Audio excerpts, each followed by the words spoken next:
Hi everybody, my name is Dan Skaggs, and this is my indentured sidekick, Tim. Hi Tim. We've got a treat for you this evening. A couple of months ago, my wife and I backed a Kickstarter project for an electrically adjustable standing and sitting disc named ERGO. Those were delivered today, and we have a unopened box here that we're going to show you how it's packed and do an unboxing video, and then show you how the thing goes together and how it works once it's done. So this shouldn't take too long. Sit back and see what we've got in the box. Okay, let's see what's in this box.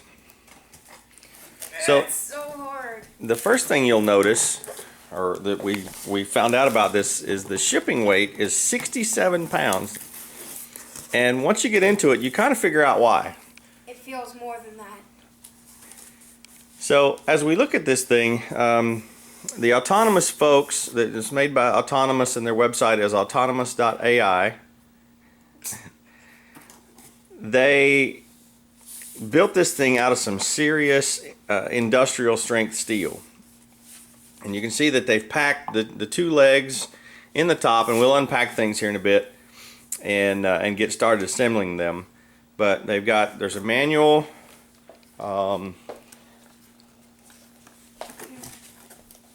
and then we've got the control cables packed on this end, along with some vibration insulators that we'll put on in a bit, and then underneath are the cross pieces and the feet for it. So let's see about getting some of these out of the box, and we'll lay them all out, and then that way we can show you a little better what we have in the box.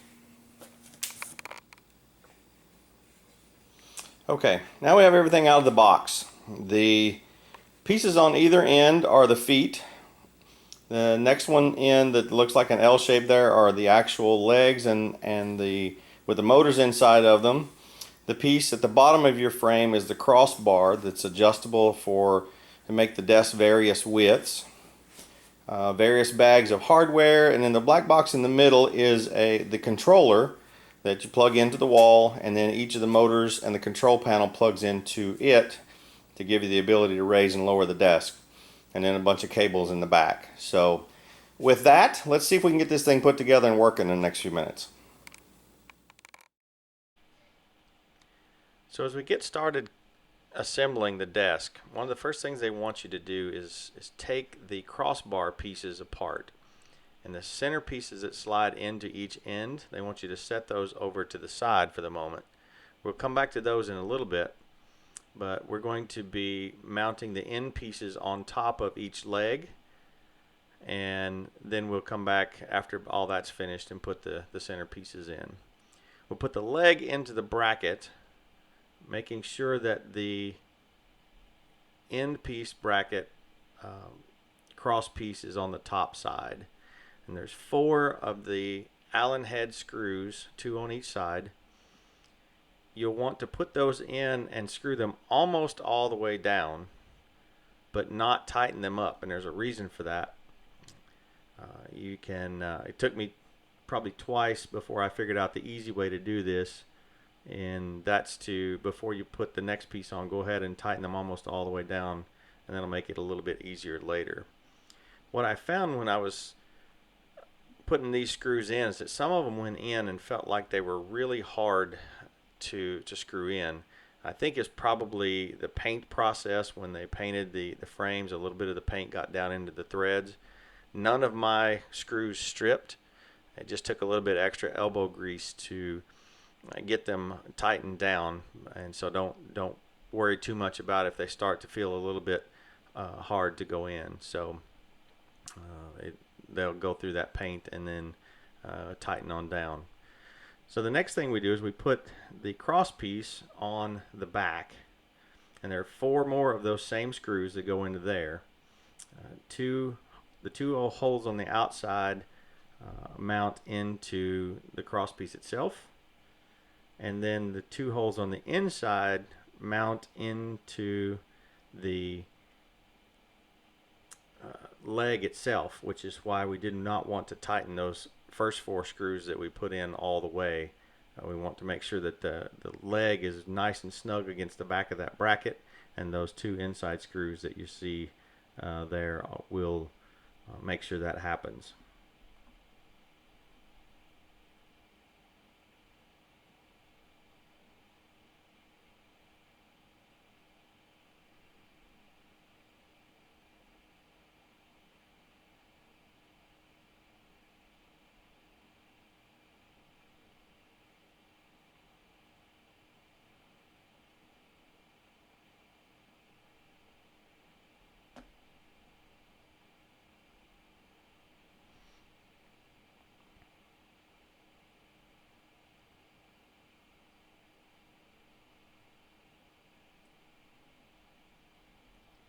The hardware came with a Allen wrench included.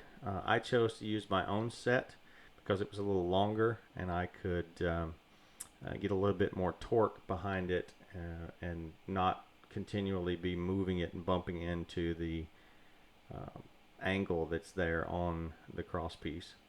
So once these guys are all snugged up, and make sure that we've got a good tight connection between the arm and the cross piece, then we'll flip the thing back over and tighten those 4 bolts, the first 4 screws that we put in, and that'll pretty much wrap up this side.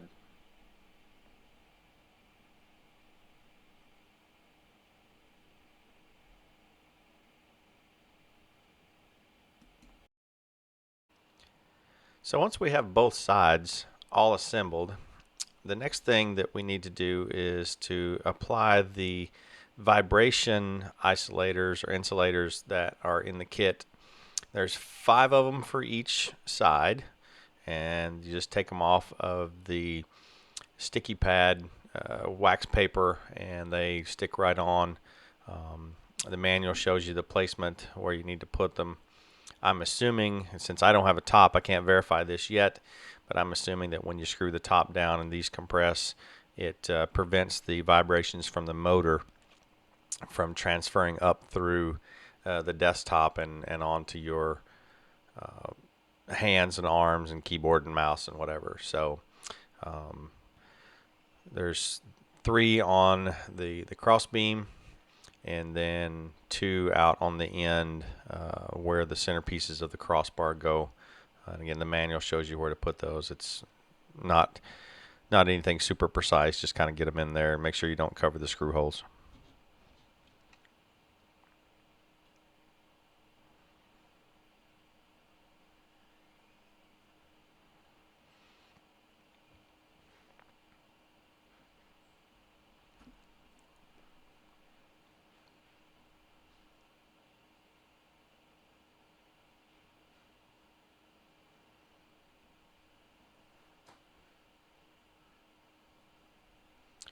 Okay, now that those are installed, we want to flip the legs upside down so that we can install the feet on both sides.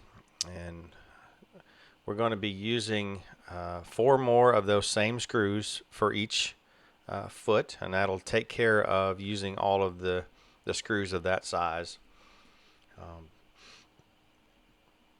As you can see, each foot is designed with leveling feet on each end to adjust for any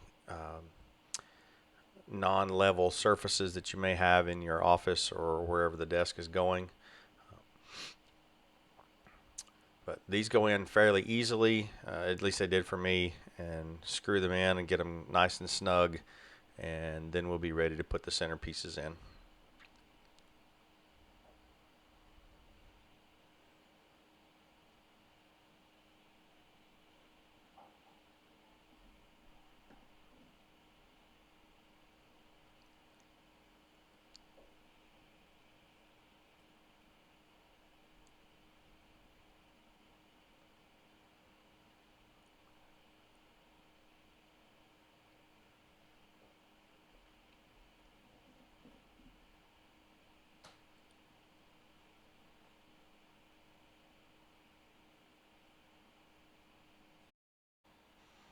Okay, now that we've got both of the feet on both sides.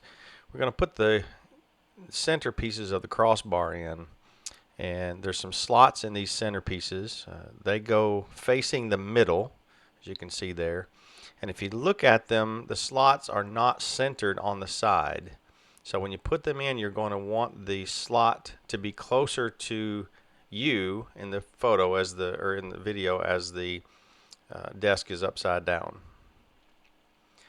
Now that we've got everything together, we'll turn it over. That's what we see before we put the control and the electronics onto it. As we start putting the controller and the wiring and stuff together, I don't have a top, so I'm just kind of sitting this here for demonstration purposes only. Eventually this will be mounted underneath the desktop. So I'll set the controller in the center for the moment, and we'll take the control button pad, and there's a RJ45 type connector on the end. You slide the cable into there. It only fits in one spot. And again, I'm just kind of setting it there so for the moment so we can see how it works. There are two cables that go from the control box to the motors, and it doesn't matter which one, they're both the same. So you snap that into one of the control ports on the box, and then connect it to the little pigtail on one of the motors.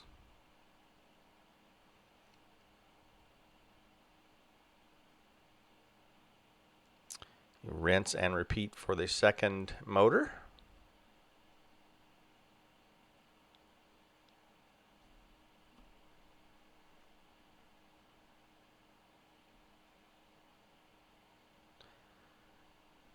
And finally, we're going to give it some AC power to see if we can bring this thing to life.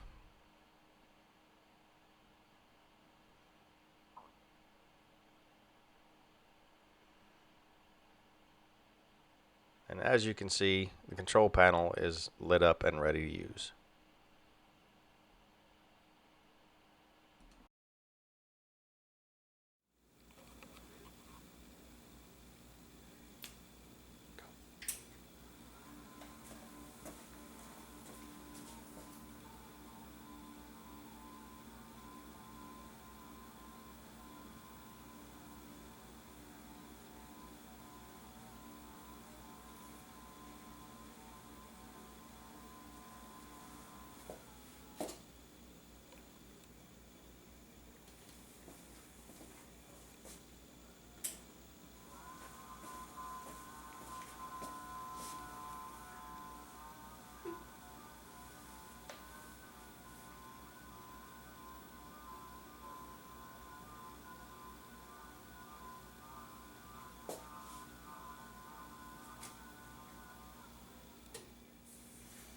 And there you have it.